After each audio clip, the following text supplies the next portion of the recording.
Okay, class,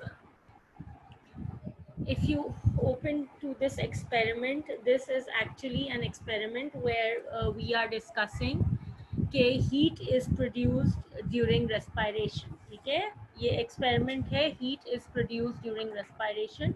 इस experiment में basically we will be requiring, it's on page 168 of lamping, page 168 of lamping.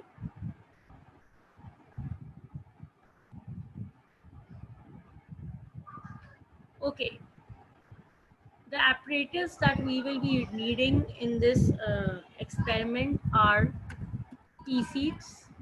ठीक है, pea seeds चाहिए होंगे हमें, टू बैचेस का मतलब ये है जैसे 30 सीट्स का एक बैच हो और 30 सीट्स का दूसरा बैच हो, तो दो बैचेस हमें सिमिलर पी सीट्स के चाहिए. इसके अलावा हमें थर्मस फ्लास्क चाहिए. थर्मस फ्लास्क एक ऐसा फ्लास्क होता है, थर्मस क्या करता है, हम लोग सब घर में थर्मस इस्तेमाल करते हैं. I guess most of us use it in order to keep tea in it. सही है.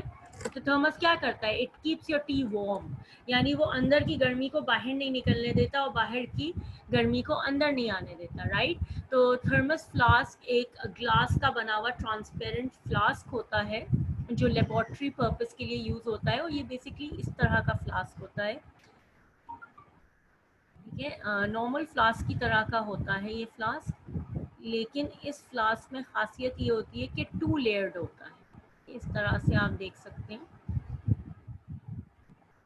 कि ये इस तरह से टू लेयर्स होती हैं. ग्लास की ट्रांसपेरेंट होता है, ग्लास की टू लेयर्स होती हैं. ठीक है, इस तरह का फ्लास्क होता है जिसे थर्मस फ्लास्क कहते हैं. ठीक है, और इन लेयर्स में होता क्या है कि ये दो ग्लास की लेयर्स के दरमियान जो है वैक्यूम प्रेजेंट होता है. क्या प्रेजेंट होता है, वैक्यूम प्रेजेंट होता है. हमें पता है कि हीट को ट्रांसफर होने के लिए कोई ना कोई मीडियम चाहिए होता है. ठीक है, तो जब वहाँ पे कोई एयर नहीं होगी, कोई मीडियम नहीं होगा और दोनों ग्लास जो है वो एक सर्टेन वैक्यूम के डिस्टेंस पे प्रेजेंट होंगे, तो अंदर की हीट जो है वो बाहर नहीं जा सकेगी और बाहर की हीट अंदर नहीं आ सकेगी. तो क्या क्या चाहिए हमें, पी सीड्स चाहिए, टू बैचेस चाहिए, थर्मस फ्लास्क चाहिए, ये भी दो ही चाहिए हमें. ठीक है, इसके अलावा हमें और क्या चाहिए, हमें कॉटन चाहिए. Cotton will be needed to seal the mouth of the flask. ठीक है, कॉटन क्यों चाहिए हमें, माउथ फ्लास्क का सील करने के लिए चाहिए. और थर्मोमीटर चाहिए in order to measure the temperature change. ठीक है, तो ये चार चीज़ें हैं. अच्छा, अब हम जब अपना एक्सपेरिमेंट स्टार्ट करेंगे, जैसे कि आपको यहाँ नज़र आ रहा है, हमने दो थर्मस फ्लास्क लिए. दो थर्मस फ्लास्क में हमने एक क्या कहते हैं, पी सीड्स ली. ठीक है, एक पी सीड्स को हमने सिंपली पानी में सोक कर दिया और दूसरी पी सीड्स को हमने पानी में बॉईल किया. ठीक है, दो बैच पी सीड्स के लिए हमने पी सीड का बैच नंबर 1 को हमने पानी में सोक कर दिया और पी सीड्स का बैच नंबर 2 को हमने पानी में बॉईल कर दिया. पानी में बॉईल करने की वजह से जो भी उसमें एंजाइम्स होंगे वो क्या हो जाएंगे, डीनेचर हो जाएंगे और ये पी सीड्स मर जाएंगी, ये जर्मिनेट अब नहीं कर सकती. I guess everybody knows what germination means. किसी को नहीं पता तो प्लीज़ मुझसे अभी पूछ लो, ताकि ऐसा ना हो आखिर में सवाल मुझसे कर रहे हो मिस इसका क्या मतलब है. ठीक है, तो जो है क्या कहते हैं कि ना आपका फ्लास्क ए में सिंपली हमने फ्लास्क ए की तैयारी के लिए हमने पी सीड्स ली, उनको पानी में सोक किया. और फ्लास्क बी के लिए हमने पी सीड्स को पानी में बॉईल कर लिया. अच्छा, पानी में सोक करने के बाद और बॉईल करने के बाद हमने उनको स्ट्रेन किया. स्ट्रेन करने का मतलब है छाना, और फिर उनको मिल्टन सोल्यूशन में डिप किया. ठीक है, मिल्टन सोल्यूशन का क्या काम है, मिल्टन सोल्यूशन जो है बेसिकली आपका बैक्टीरियल ग्रोथ को प्रिवेंट करता है. बिल्कुल वही काम करता है जो अल्कोहल करता है. ठीक है, मिल्टन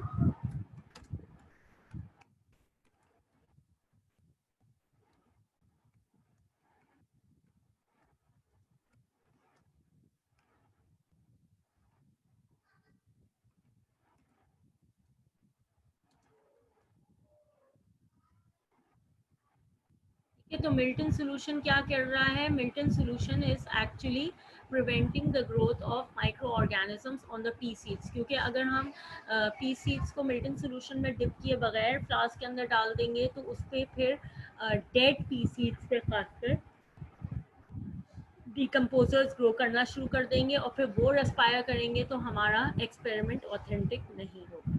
अच्छा, फिर हमने क्या किया कि हमने माउथ को कॉटन से सील कर दिया। कॉटन से सील करने का मकसद ये है कि कॉटन जो है उसमें एयर स्पेसेस होती हैं, तो वो एयर स्पेसेस जो हैं ऑक्सीजन को अंदर लेके जाएगा and eight the same time heat को इंसुलेट भी करेगा। ठीक है, तो कॉटन यूज़ करने का दो फायदे हैं। कॉटन यूज़ करने से क्या होता है?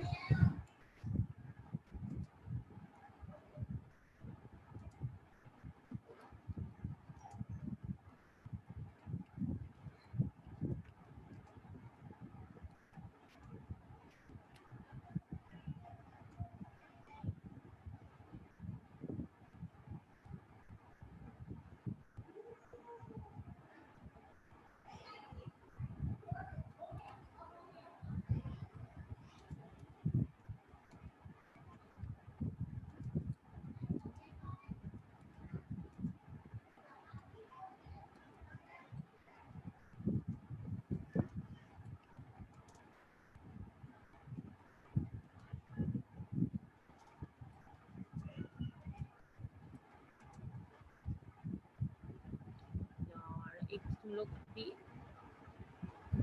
एक मिनट ठहरो, मैं ज़रा वेटिंग रूम से लोगों को एंटर करवाऊँ।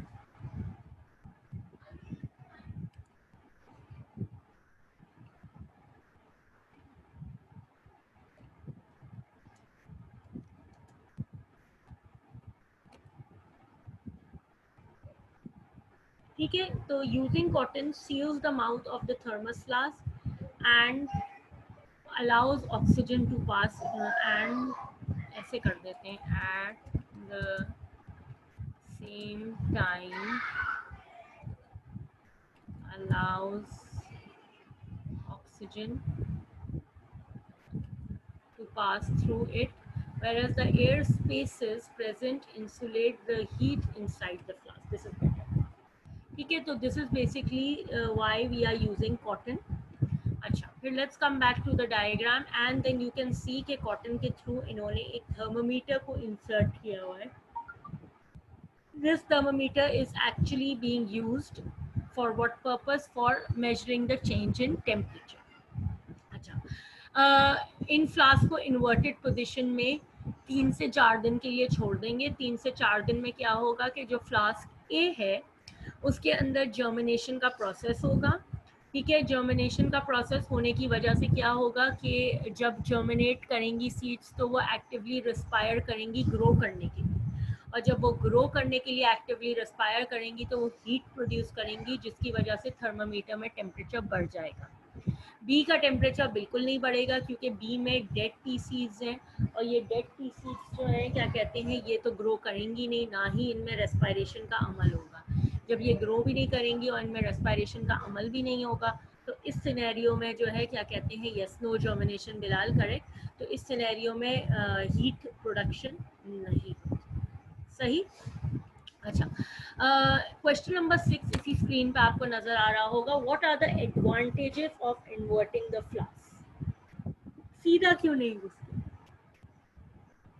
इस तरह से फ्लास्क क्यों नहीं यूज किया जिस तरह से सीधा सीधा मिस ने ड्रॉ किया है? इस तरह से फ्लास्क के अंदर प्लेसमेंट करके उसको इन्वर्ट क्यों कर दिया? कोई मुझे बताएगा?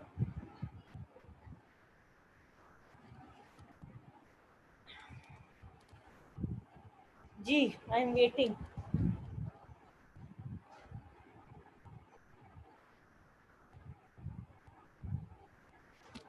फिलहाल थर्मामीटर नहीं जा सकता। हाँ, ये भी हो सकता है, लेकिन थर्मामीटर तो अंदर जा सकता है, आप गिरा दो अंदर, लेकिन फिर भी चलो Aman, somewhat you are correct as well. इसको यूं कह सकते हो तुम एमन कि थर्मामीटर की रीडिंग एक्यूरेट नहीं ली जा सकती।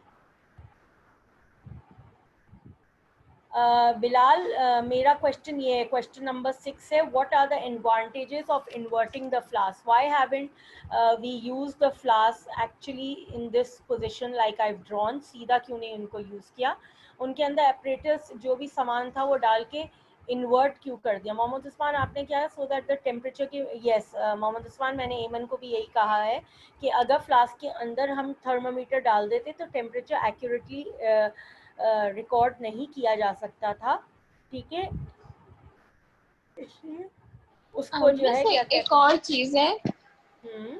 कि Yes, हीट इसके अंदर प्रोड्यूस नहीं होती अगर इसको उस तरह रखते, तो हीट नहीं प्रोड्यूस नहीं, नहीं होती, हीट हीट मूव तो हो जाता। प्रोड्यूस होती, हीट तो वैसे इसके प्रोड्यूस अंदर होती। ऑक्सीजन है ना? बाहर चलिए, ऑक्सीजन कहाँ है बिलाल? नहीं, आपने कहा था कॉटन बड यूज करेंगे तो क्या होता है?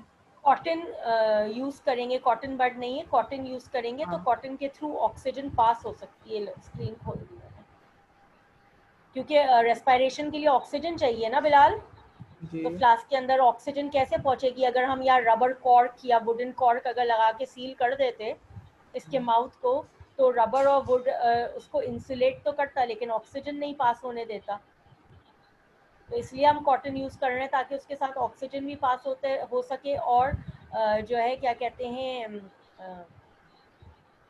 इंसुलेशन का काम भी कर सके, ठीक है। लेकिन मेरा सवाल यहाँ पे ये है कि एडवांटेजेस क्या हैं इसको इन्वर्ट करने के। एक एडवांटेज तो बता दिया, ठीक है, कि टेम्परेचर प्रॉपरली रिकॉर्ड नहीं किया जा सकता था। अगर जो है थर्मामीटर आपका फ्लास्क के अंदर होता तो डेफिनेटली टेम्परेचर को रिकॉर्ड करना ज़रा मुश्किल होता, ठीक है। अच्छा, अगर हम थर्मामीटर को बाहर रखते, ठीक है, और पी सीट्स अंदर यहाँ पे होती, सपोज मैं तुम लोग को समझाती हूँ, चलो, अगर सपोज यहाँ पे ठहरो, कहाँ गया मेरा ब्रश, ठीक है, यहाँ पे मैंने पी सीड्स रखी हैं, ठीक है, बॉटम पे पी सीड्स आ गई सारी, ठीक है, बहुत सारी इस तरह से पी सीड्स हैं, ये सारी पी सीड्स हैं, ठीक है, और ये जो है मेरा थर्मामीटर यहाँ पे अंदर की तरफ आ गया पूरा, ओ गॉड, एक मिनट, ठीक है, ये मैंने थर्मामीटर यहाँ पे डाला, तो मिस ये थर्मामीटर, एक बात पूछूं? थर्मामीटर, हाँ, सॉरी आपकी बात काट रहा हूँ मिस। ऑक्सीजन जैसे कि लेस डेंस गैस है, ऐसा तो नहीं क्योंकि वो ऊपर राइज हो जाएगी इसीलिए? नहीं नहीं नहीं नहीं, ठीक है, वो तो ऊपर हम सील किया हुआ है ना, ठीक है। अब देखो बेटा, एक एडवांटेज तो तुम लोग का सही है लेकिन हर चीज़ लिंक्ड है यहाँ पे। अगर हम थर्मामीटर अंदर डाल देते, ठीक है, तो इस सिनेरियो में क्या होता, हम टेम्परेचर सही से रिकॉर्ड नहीं कर पाते क्योंकि यहाँ 2 ग्लास की लेयर्स हैं, डेफिनेटली रेजोल्यूशन की वजह से हमें टेम्परेचर प्रॉपर नज़र नहीं आता, ठीक है। अच्छा, दूसरा कंडीशन क्या हो सकती थी कि अगर हम थर्मामीटर बाहर रखना चाहते, ठीक है, सॉरी मेरा फ्लास्क थोड़ा ख़राब सा हो रहा है, तो उस कंडीशन में हमें पी सीड्स जो हैं पूरी ऊपर तक भरनी पड़ती। सिर्फ इसी कंडीशन में हमारे पास थर्मामीटर का बल्ब जो है वो पी सीड्स में एम्बेडेड होता है और हम रीडिंग बाहर ले सकते हैं, है कि नहीं है? तो ये दोनों चीज़ें इंटर रिलेटेड हैं कि कम अमाउंट ऑफ पी सीड्स में हमने जो है थर्मामीटर की रीडिंग भी ले ली और पी सीड्स की अमाउंट भी कम रही, इसलिए हमने उसको इन्वर्ट करके यूज़ किया, ठीक है। टेम्परेचर रिकॉर्ड करने के लिए ज़रूरी है कि थर्मामीटर के बल्ब के राउंड जो सीड्स हैं वो सराउंडेड हो, ठीक है। अगर हमें थर्मामीटर के बल्ब के राउंड सीड सराउंडेड चाहिए तो ऐसे कंडीशन में या हम सीड्स ज़्यादा बढ़ा देते ताकि थर्मामीटर बाहर आए, या फिर अगर हम थर्मामीटर कम अंदर डाल देते और सीड्स हमारे पास कम होती तो हम रीडिंग प्रॉपरली नहीं दे पाते। तो इसका एडवांटेज बेसिकली यही है कि हम लोग टेम्परेचर प्रॉपरली रिकॉर्ड कर सकते हैं with a less quantity of seeds being used, ठीक है। Less quantity of P seeds को यूज़ करते हुए हम एक्यूरेट टेम्परेचर रिकॉर्ड कर सकते हैं जब हम फ्लास्क को इन्वर्ट करते हैं, ठीक है। ये मैं लिख भी देती हूँ यहाँ पे,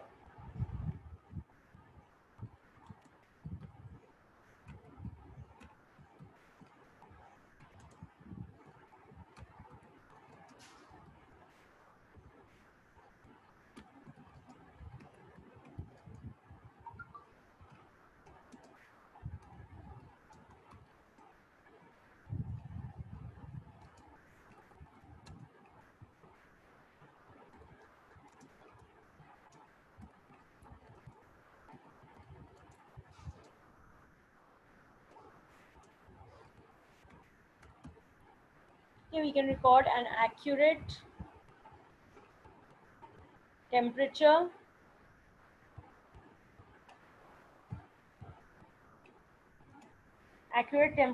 change by using a small quantity of PCs at the same time. Is it clear, beta? Any questions till here? आगे बढ़ें.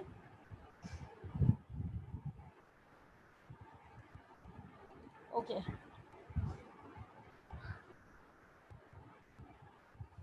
आज हम स्टार्ट करेंगे एनाटॉमी ऑफ रेस्पिरेटरी सिस्टम. आपके बुक में ये वाली डायग्राम है, ठीक है, आप देख सकते हैं, ठीक है. लेकिन मैं एक ज़रा सिंप्लीफाइड वर्जन पे पहले जाऊंगी, फिर आपको इस डायग्राम पे लेके आऊंगी.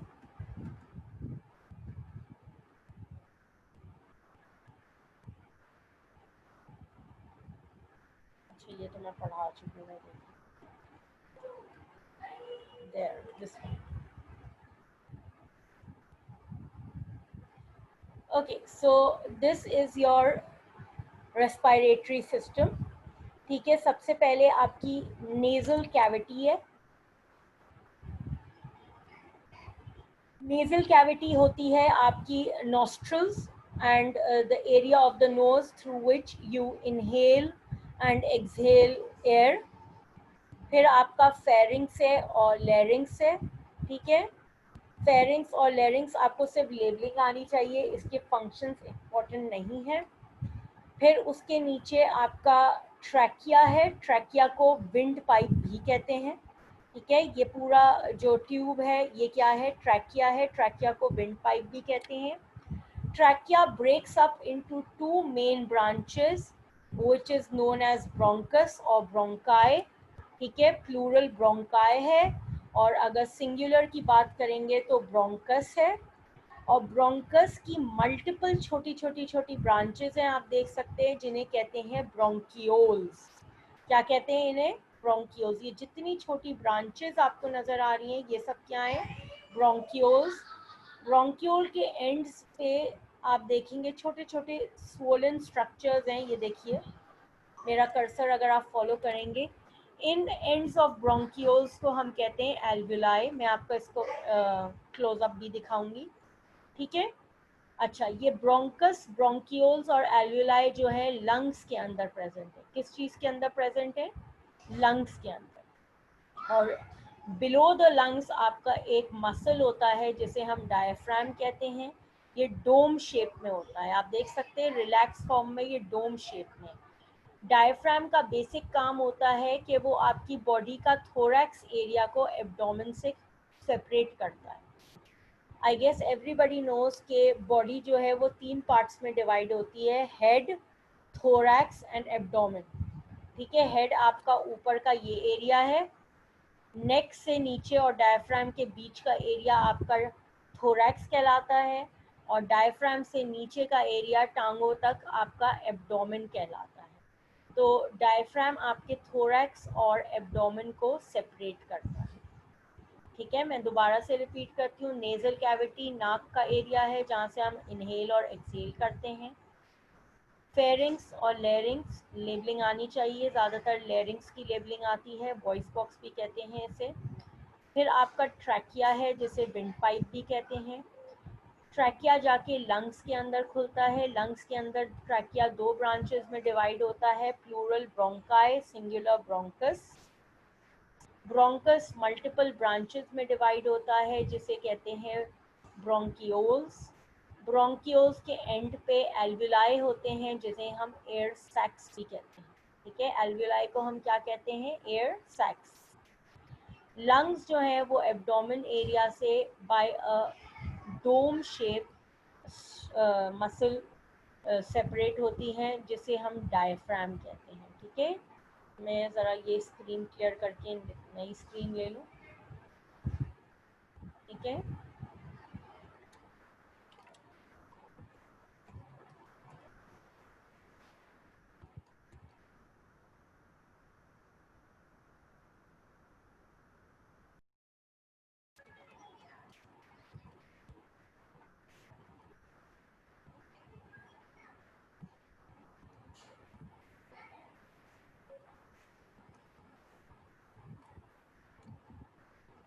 ठीक है, is it clear? Diaphragm is a dome shaped muscle.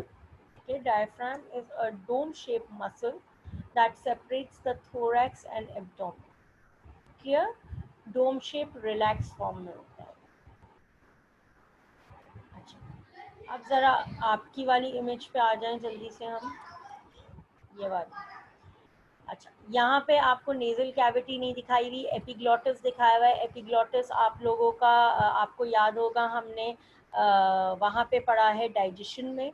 ठीक है, एक ऐसा फ्लैप होता है जो ऑसोफेगस को बंद रखता है, और जिस वक्त हम खाने को सॉलो करते हैं तो वो हमारे ट्रैकिया को बंद कर देता है. फिर लेरिंग्स है या फेरिंग्स नहीं दिखाया हुआ इन्होंने. ठीक है, फिर उसके बाद ट्रैकिया है, इनकम्प्लीट रिंग ऑफ कार्टिलेज का भी छोड़ दें, मैं अभी थोड़ी देर में आपको ये समझाती हूँ. ट्रैकिया के बाद आपको ब्रोंकस दिखाया हुआ है, 2 ब्रांचेस हैं. ठीक है, ब्रोंकस के बाद आपको ब्रोंकियोल्स दिखाए हुए हैं. ब्रोंकियोल्स के एंड पे आप एयर सैक्स देख सकते हो, छोटे छोटे पाउचेस हैं जिनको एल्वेलाई कहा हुआ है. यहाँ तक क्लियर है? नीचे पे आपका डायफ्राम है, हार्ट भी आपका लंग्स के साथ ही होता है. अच्छा, यहाँ पे आप देख सकते हैं lungs are enclose in a bone structure known as the rib cage. ठीक है, the lungs are protected or enclosed in a bone structure known as the rib cage. rib cage की जो bones होती हैं वो आपस में जुड़ी हुई हैं by antagonistic muscles. कौन सी? external intercostal muscles और internal intercostal muscles. ठीक है, मैं ये लिख देती हूँ. ठीक है,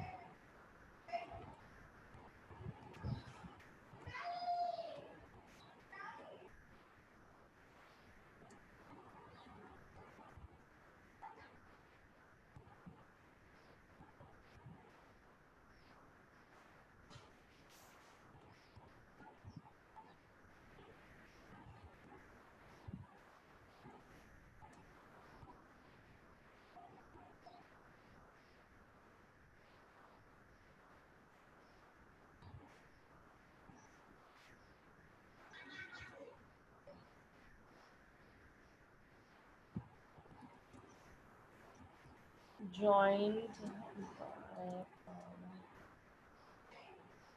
set.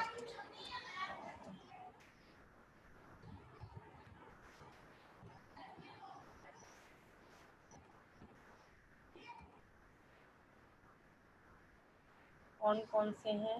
एक्सटर्नल,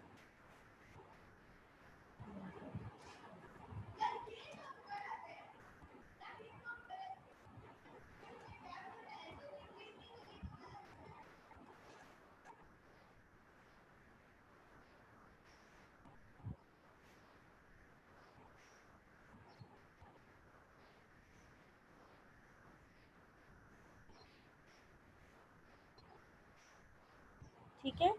तो the lungs and the heart are protected by a bone structure known as the rib cage. The bones of the rib cage are joined by a set of antagonistic muscles. ठीक है, कौन कौन से हैं? External intercostal muscles and internal intercostal muscles. एक sentence और add कर लो. these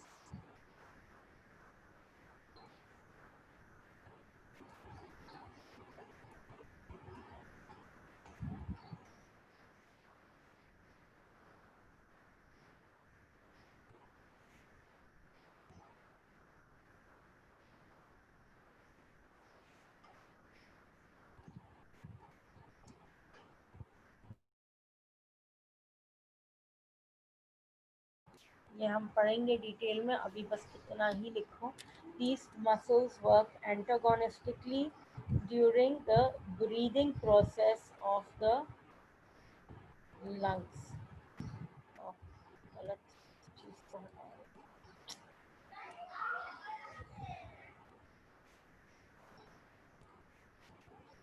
Is it clear बेटा? Any questions till here? अच्छा, तो हमारे पास इंटरनल और एक्सटर्नल इंटरकॉस्टल मसल्स मैंने दिखा दिए और उनको बता दिया है कि what is their function. Their function is basically what to help the lungs to inhale and exhale. सही है. इसके अलावा ये प्लूरल कैविटी है, इसको छोड़ दो. प्लूरल मेम्ब्रेन्स है, इसको भी छोड़ दो. This is not part of the syllabus. ठीक है, is it clear till here? Any questions? आगे बढ़े।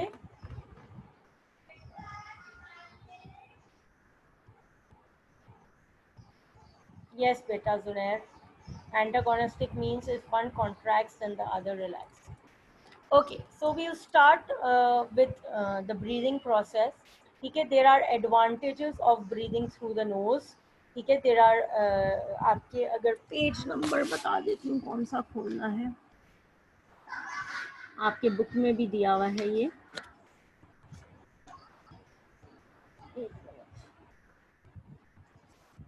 पेज नंबर 170 पे ऊपर ही लिखा हुआ है advantages of breathing through the knows. ठीक है, इसके अंदर जो है 3 तो यहीं दिए हुए, एक चौथा वहाँ लिखा हुआ है, खैर मैं अलग से करवा भी दूंगी। Air is drawn into the body through the nose और the mouth. There are advantages to breathe in through the nose. The air is warm so that it is closer to the body temperature, यानी बाहर की air जो है वो अक्सर सर्दियों जैसे मौसम में जो है वो बॉडी टेम्परेचर की नहीं होती और बॉडी के अंदर आके फिर वो डेफिनेटली हमारी बॉडी की हीट एब्जॉर्ब करेगी।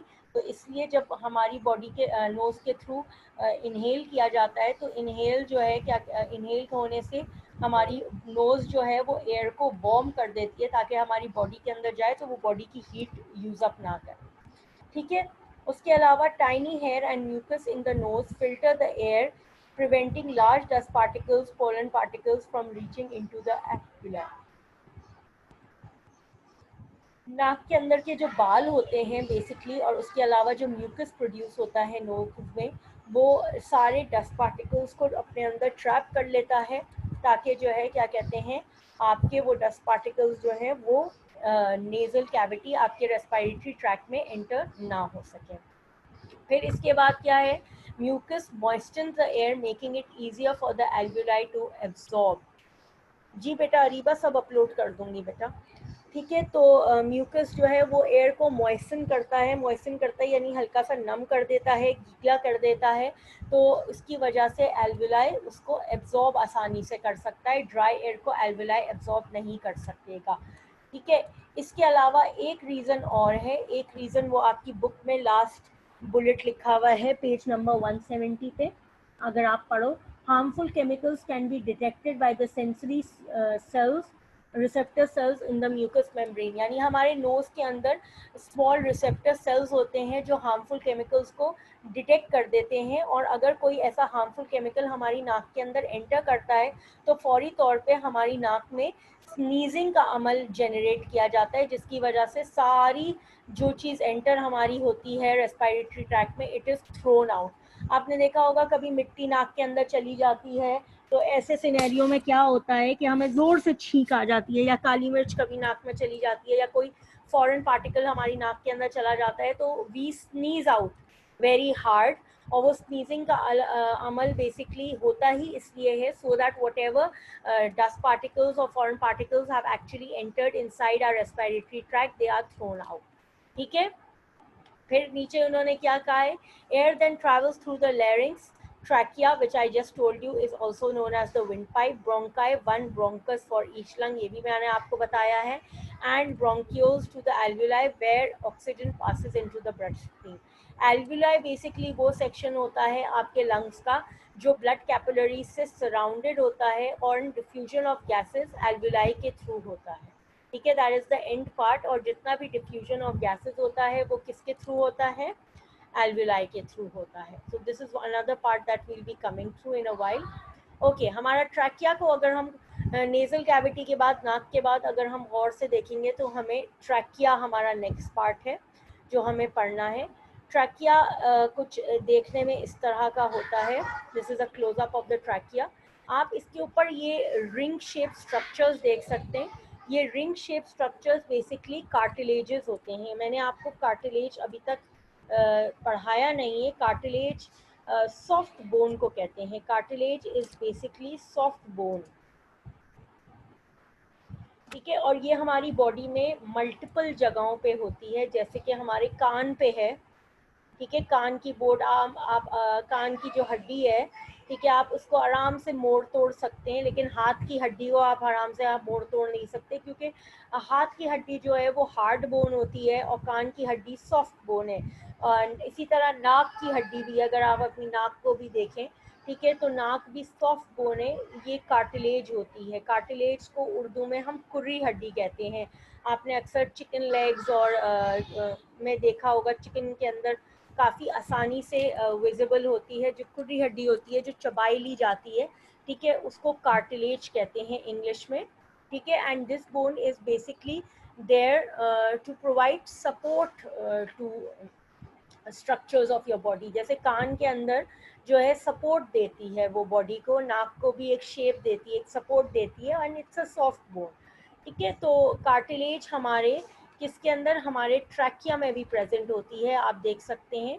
और ये सी शेप्ड कार्टिलेज है। आप अगर अपनी बुक का डायग्राम देखें तो उसके अंदर ट्रैकिया के ऊपर लिखा हुआ है इनकम्प्लीट रिंग ऑफ कार्टिलेज या C shaped cartilage. C shaped का मतलब है कि ये इस तरह का शेप होता है इसका, ये पूरी रिंग नहीं होती, इनकम्प्लीट रिंग है, यानी ये इस तरह से प्रेजेंट होती है, पूरी नहीं होती।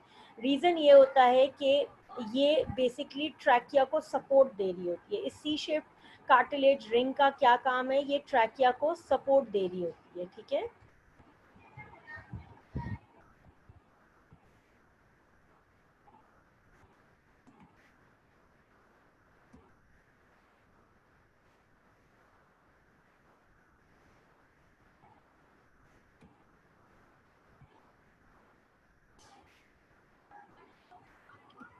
can anybody please explain the line I've written on the board screen?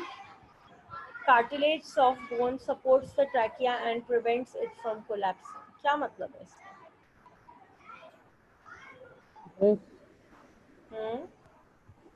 Support का तो मतलब सबको पता है मेरे ख्याल से। Support the trachea and prevent it from breaking, collapsing. Collapsing, मतलब वही हुआ, हमें टूटने से बचाता है, और सपोर्ट यानी कि सहारा देता है। ठीक है, तो कोलैप्स क्या का मतलब, बॉडी के अंदर गिर जाएगी क्या ये? नहीं, ब्रेक होने से नहीं प्रिवेंट मिस, करता है। मिस अगर कोई ब्रेक चोट टकराना,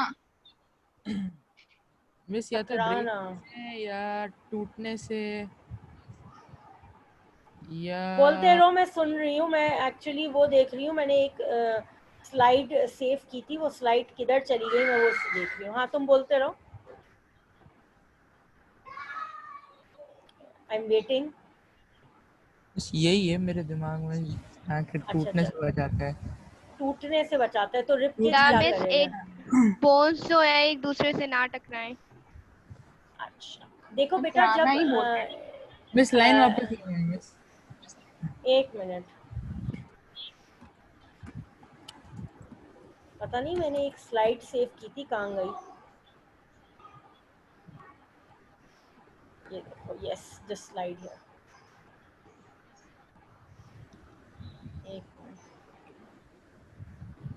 ये देख रहे हो सी शेप्ड कार्टिलेज इनकम्प्लीट, ये देख रहे हो मेरा कर्सर, अगर तुम फॉलो करो, जी, ये बेसिकली कोलैप्स करने से जो मकसद है इसका, वो कोलैप्स करने का मतलब ये है कि ये थैले के अंदर कभी बचपन में हवा भरी है? बस एक बात बोलूं, एक बात हाँ बोलूं, बोलो, हाँ बोलो। इसका मतलब ये तो नहीं कि ये लाइक बेंड इस तरह हो जाए, इतनी ज्यादा बेंड हो जाए कि ये अपने लाइक बीच से इतनी बेंड हो जाए कि नीचे लाइक दूसरे पोर्शन को टच करना शुरू कर दे, ये तो मतलब नहीं कोलैप्स इसका। हाँ बिल्कुल बिल्कुल बिल्कुल, बेंड नहीं कहेंगे उसको, कहेंगे बेसिकली क्या, कि वो चिपक ना जाए आपस में। जब हम एक लोग फिर अभी सेव किया फिर गायब हो गई वो चलो, बेसिकली बेटा, सी शेप्ड कार्टिलेज का मतलब ये होता है कि दूसरी तरफ हमें ये पता है कि हमारा ऑसोफेगस और ट्रैकिया दोनों पैरेलल हैं एक दूसरे के। ठीक है, ऑसोफेगस और ट्रैकिया जो है वो दोनों के दोनों पैरेलल है एक दूसरे के। अगर इस तरफ मेरा कर्सर देखो, हमारा ट्रैकिया है, तो ये पीछे ब्राउन वाला एरिया क्या है, ऑसोफेगस है। ठीक है, सी शेप्ड या इनकम्प्लीट रिंग इसलिए होता है बिकॉज ये देखो जिस एरिया में इसको सपोर्ट नहीं दी हुई ऑसोफेगस ने, उस एरिया में ये ब्लू कलर का कार्टिलेज इसको सपोर्ट दे रहा है, और जहाँ पे कार्टिलेज नहीं है वहाँ पे ऑसोफेगस सपोर्ट दे रहा है। अब बेसिकली ट्रैकिया का काम है इनहेल और एक्सहेल करना। जब हम इनहेल करते हैं तो ट्रैकिया की वॉल्स जो है उसके थ्रू एयर जा रही है, लेकिन अगर हम कभी जैसे प्लास्टिक के बैग में कभी इनहेल एक्सहेल करो तो क्या होगा, जब हम इनहेल करेंगे तो प्लास्टिक का बैग फूल जाएगा, और जब हम एक्सहेल करेंगे तो वो प्लास्टिक का बैग के वॉल्स जो है वो आपस में चिपक के करीब हो जाएंगे, है कि नहीं है। इसी तरह जब हम इनहेल करेंगे तो ट्रैकिया की वॉल्स फूलें, और जब हम एक्सहेल करें तो वो ट्रैकिया की वॉल्स आपस में चिपक के करीब ना हो जाए, इसीलिए जो कार्टिलेज है वो उसको सपोर्ट देती है और उसका शेप को मेंटेन करती है। समझ में आ रही है बात? ठीक है, वो क्या कर रही है कि वो उसके शेप को मेंटेन कर रही है ताकि जिस वक्त हम एक्सहेल कर रहे हैं एक्चुअली उस एक्सहेल के प्रोसेस के थ्रू दौरान जो है वो वॉल्स जो है वो आपस में चिपक ना जाएं, वो करीब आ ना जाएं और हमारे ट्रैकिया में ब्लॉकेज ना क्रिएट हो जाए। समझ में आई बात? Is it clear everybody? जी मिस। ठीक है, तो जो मैंने ये लिखा है कि supports the trachea and prevents the walls from collapsing, तो कोलैप्सिंग का मतलब यही है कि वो उनको आपस में चिपकने से रोकता है। जिस वक्त हम एक्सहेल करेंगे, एयर को बाहर थ्रो करेंगे, तो उस वक्त उसके अंदर ऐसा ना हो कि बेसिकली उनकी वॉल्स आपस में चिपक जाए और इनहेल के दौरान जो है एयर एकदम ब्लॉकेज हो जाए और उसकी वजह से इंसान मर सकता है। तो ट्रैकिया की सी शेप्ड कार्टिलेजेस बेसिकली क्या करते हैं, वो ये काम करते हैं। ठीक है, अच्छा जी, अगर हम ट्रैकिया के इंटरनल वॉल्स को देखें, अच्छा नहीं हम आज नहीं देखेंगे इंटरनल वॉल्स को क्योंकि हमारा टाइम खत्म हो गया है। ठीक है, यहाँ तक कोई क्वेश्चंस हैं? Sure, no questions? हाँ अस्मा बोलो बेटा। स्लाइड ये पेंट वाली,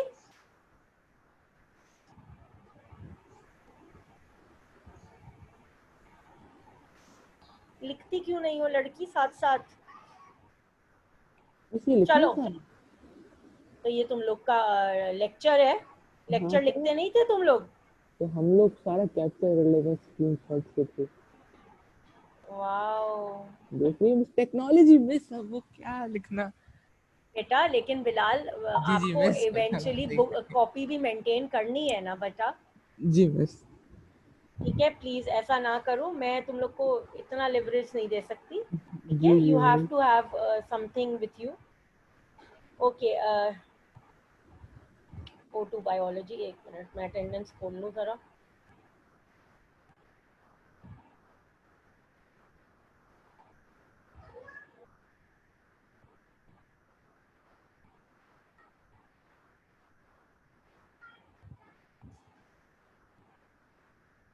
okay, Hunain Abdul Razzaq,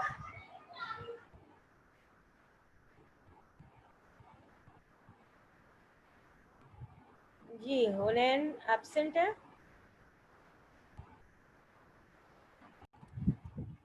Okay, class, that is all for today. Enjoy your weekend. I'll be seeing you next week. Allah Hafiz.